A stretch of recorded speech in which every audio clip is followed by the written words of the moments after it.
বললাম না, আমরা না খাইতেছি রাতও বের না আমার দরকার কি এটা বলতাম না।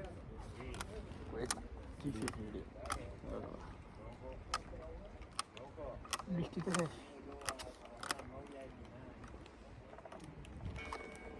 তাড়াতাড়ি ছবি উঠে আমি বুঝছি খাইতে না। আরে ভাই ছবি উঠে দাও ভাইয়া।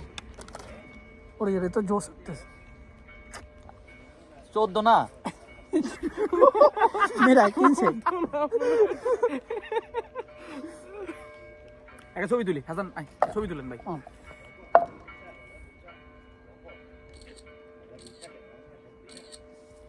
আরে হালার বৃষ্টি পড়া রে বৃষ্টি। আল্লাহ বৃষ্টিটা দিও না ভাই বাম দেখা দেন। হাসান ভাই আপনি কি রোজা রয়েছেন? খাইবেন না? খাওয়ানোর নিয়ে টাইম আনো কত 20 মিনিট আছে। আরে চিকেন ডিল হয় নাই। চিকেন ভাই, ডি chicken তো মামা দিলাম। একটু পরে বাইর করি চিকেন ডি। আচ্ছা 5 মিনিট আগে বাইর করি। আল্লাহ বৃষ্টিটা দিও না আল্লাহ। একটা দিন সব করে আইছি। তা বৃষ্টি কি বৃষ্টির মধ্যে খায় বাল দাম খাবো। ভাইয়া এমনি- ইয়ে না না না না, না, না না ভাইয়া তুমি কি করতেছো? ahora sí ভাই ইয়ে করে আরেকটা লাম লং ভিডিও হয়ে যাবে তো গাড়ি গাড়ি